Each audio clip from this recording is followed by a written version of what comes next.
Saudara, jumpa lagi bersama saya Citrita Kumala dalam Serambi Topik. Seperti biasa, kita akan membahas headline news yang diangkat oleh Harian Serambi Indonesia dan informasinya kali ini adalah informasi politik, yaitu mengenai KTP almarhum ikut dukung balon.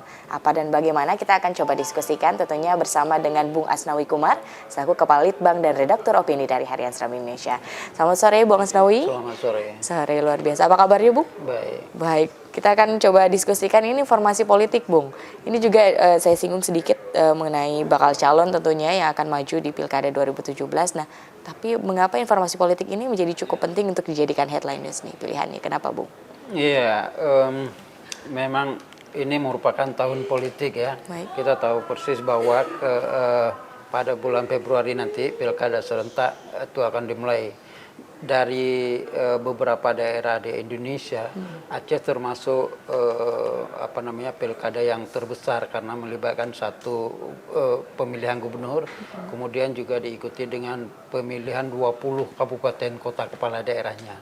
Jadi yang terbesar. Jadi wajar saja kalau berita politik ini memang sering ditunggu-tunggu oleh para pembaca kita. Baik, informasi politik memang selalu ditunggu-tunggu begitu ya, Bung ya. Betul. Oh, baik itu dari masyarakat, terutama masyarakat Aceh ini terutama Pilkada di 2017 nih. Tapi dari temuan-temuan ini KTP almarhum ikut dukung balon. Ini sebenarnya informasi yang bagaimana begitu, Bung?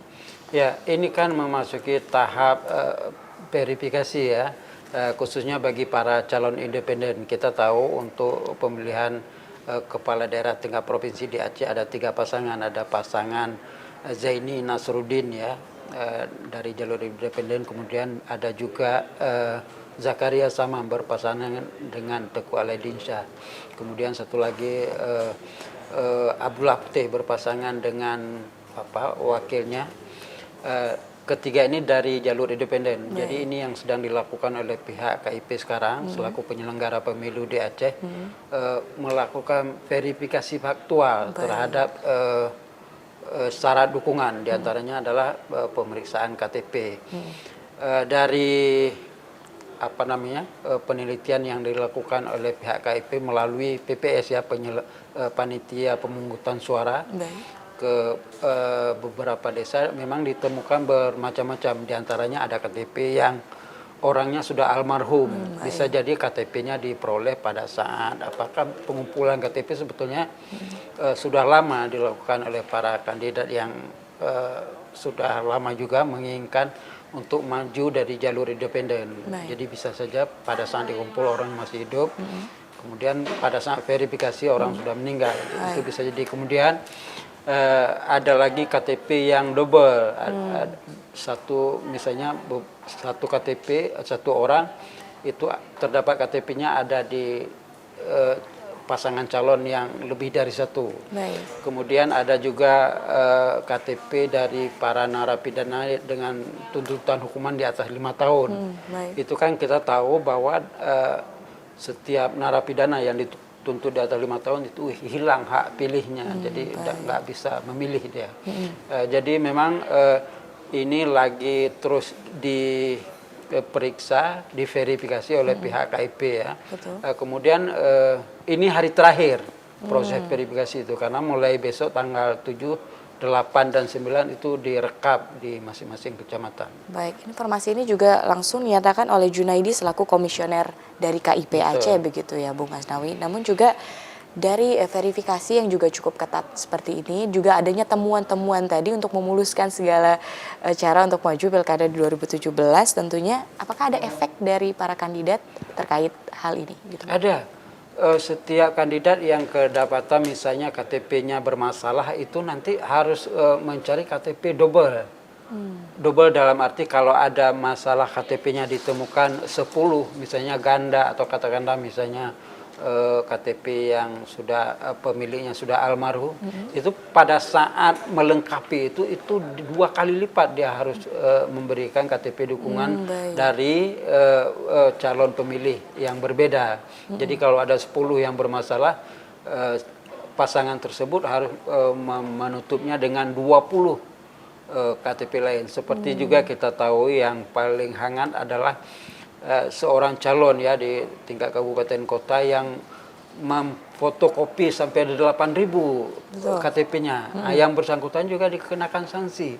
Harus memberikan 16.000 KTP lain. Baik. Kalau itu tidak mampu dipenuhi berarti calon yang bersangkutan gugur gitu. Baik, itu jadi ada juga sanksinya Betul, begitu ada ya sanksinya, dari betul. hal ini begitu Bung. Dan juga kira-kira dari verifikasi dari KIP sendiri yang cukup ketat begitu Bung, adakah kandidat kira-kira yang tidak akan lolos di Pilkada 2017? Sejauh ini kita melihat ketiga kandidat yang maju dari jalur independen ini itu sepertinya lolos semua.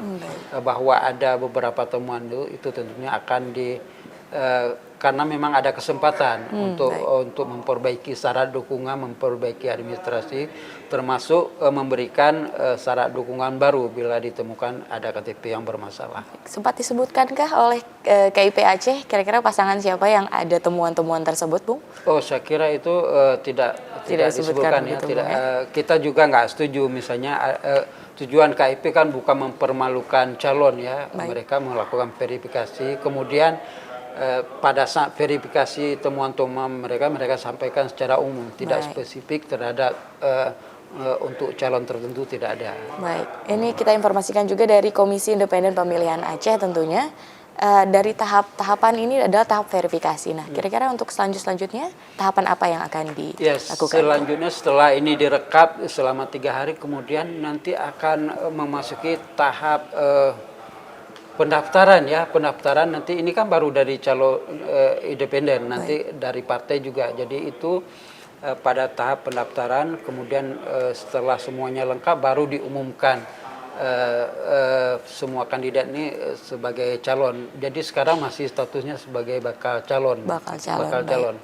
Jadi setelah tahap ini nanti akan ada tahap pendaftaran. Ya kita tahu persis nanti ada berapa pasangan Gubernur Aceh yang maju baik dari jalur independen maupun jalur partai politik. Baik, Bung Asnawi juga ini menjadi pendidikan politik sebenarnya untuk masyarakat Aceh nih. Kira-kira yang ingin disampaikan dari Harian Serambi Indonesia mengenai informasi ini apa, Bu? Dari pendidikan politiknya?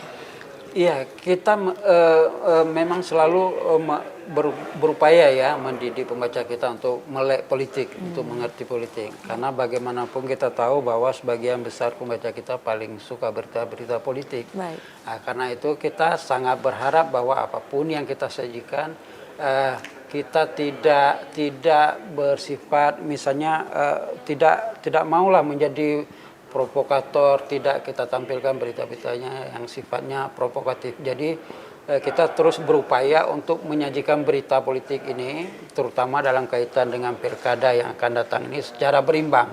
Jadi semua calon kita beri porsi yang sama. Kalau ada calon yang satu kita turunkan di halaman 1, maka calon yang lain juga kita berikan porsi yang sama di halaman 1. Baik. Jadi itu yang coba kita lakukan untuk memberi porsi perimbangan berita yang seadil-adilnya. Walaupun ada sebagian orang yang menilai ini subjektif, tapi kita berupaya mencoba untuk memanage dan menurunkan berita-berita politik ini secara adil. Baik, terima kasih banyak Bu Asnawi, luar biasa informasinya. Pastinya juga ini menjadi pendidikan politik tersendiri bagi masyarakat Aceh. Terima kasih Bu Asnawi. Baik saudara, demikianlah Serambi Topik pada hari ini. Kita kembali ke studio.